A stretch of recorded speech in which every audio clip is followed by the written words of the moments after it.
Алғашқы 1 миллион долларын тапқан кезде не істейсің? Басқа жақтан осындай робототехника ашамыз бұйырса. А как насчет вообще русских детей? Уау, дейсің ғой. Ассалаумағалейкум ардақты ағайын, тағы да қалдарыңыз қалай? Негізгі бұл жердегі сюжет ол жас өспірімді өскелең ұрпаққа бір технологиямен таныстыру мақсатында жасалынған контент. Бұл робототехника саласын қолдан келгенше барлық біздің балаларымыз игеру керек деп ойлаймын.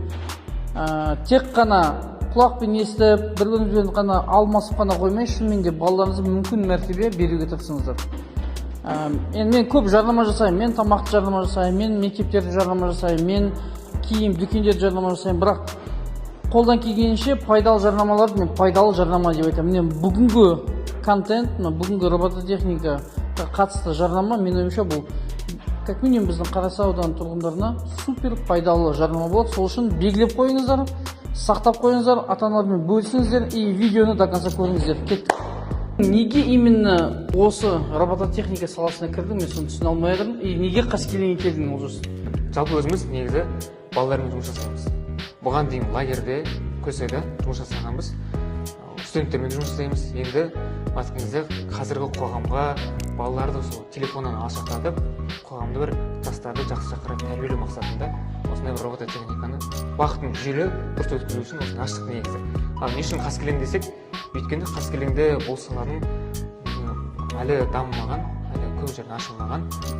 Енді біз айтқанда бастапқысы осы қаскелеңді ашып, ары қарай шемалған жиналыс деген сияқты. Менің бір голубой океаным дейсіз ғой, мына жерде ештеңе жоқ, конкуренция жоқ болғаннан кейін. Қазіргі робототехника саласы қаншалықты балаларға әсер етеді? Жалпы балаға келетін болса, оның пайдасы айтқанда ұсақ моториканың баланың кез келген жан-жақты бір затты қараған кезде оның іш құрылымын және тек бетін емес, іш құрылымын қарайтындай, кең ойлайтындай, оның бірінші әсері сол, кең ойлауға әсер етеді. Одан кейін кез келген нәрсені және өзі құрастыра алып, өзі икемделіп, бір нәрсені өз қолына алып, өзі басқара алатындай.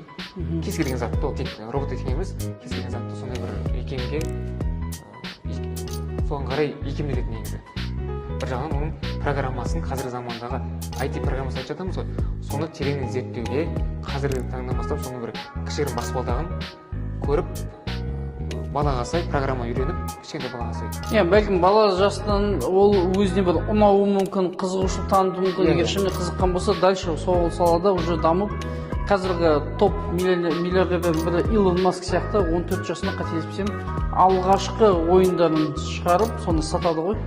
Сонда бәлкім жетістікке жетуі мүмкін. Жалпы сол, Олжас, вообще вот для русских, сколько тебе порядка там плюс-минус 20 детей приходят, но сколько из них разговаривают на русском языке? А если вот, допустим, родители, которые хотят отдать своих детей, есть ли у вас такая возможность для русскоговорящих групп? Жалпы онда бізде қазақ тілді аудитория болғаннан кейін, көбісі қазақ тілді балалар келеді. Бірақ орыс тілді балалармен жұмыс жасай береміз. Аса бір қатты қиын емес. То есть олар жатырқамайды, барлығы нормально, өйткені бұлардың ортақ тілі робототехника болғаннан кейін, то есть кодинг болғаннан кейін, в принципе, ешқандай проблема жоқ. Программалау тілі негізі орыс тілінде. Ал керісінше орыс балаларға бұл жеңіл, тез қабылдау болады. Бала негізі робототехникада топпен жұмыс жасауды, бірігіп үйренуді, бірігіп істеуді, соны үйренеді негізі. Топты жұмыс үйренеді. Мынау тұрған дүние не? Бұл бізде балаларға арналған кішкентай. Мысалы, робототехника келген балаларды біз қосымша 1 сағат робототехника қатысатын болса, жарты сағат осыған ойнатамыз келген балаларды. Ал одан бөлек кішкентай балалар келетін болса, олар өздері есігіміз ашық. Есігім ашық. Былай айтқан кезде ақшасын келісеміз десе, ол жақта ақшасын төлемес, есігіміз ашық демек, келгеннен кейін айтасыңдар ғой, брат, есік до такой степени ашық емес деп. Жоқ, неше жасқа дейін қатыса алады мына жерде мысалы? Сен 14 жасқа дейін балалар аласың ғой, 16 жасқа дейін балалар. 16-ға дейін. 16-ға дейін. Аласыңдар, олар келіп, одан бөлек мына жерде ойнай алады ма сонда? Былай, 8 жасқа дейінгі балалар ойнай алады осында, өйткені оларға 1 сағат жеткілікті. Ал үлкен балаларға құрастыру қиын, программасын жазу ұзақ уақыт алады, олар ойнауға уақыты болмайды негізі. Олар жартысқа дайындаймыз негізі. Жалпы одан бөлек біз ағылшын бар, шахмат бар. Одан кейін осы робототехника балаларға арналған ойын алаңы солар. Олжас, сен мысалға халыққа белгілі бір жеңілдіктерің бар ма? Кімдерге жеңілдік жасайсың? Бізге негізі IT-дан, шималғаннан, басқа жақтан көптеп адамдар келіп жатыр. Сол кісілерге біріншіден сол кісілерге жеңілдік жасаймыз.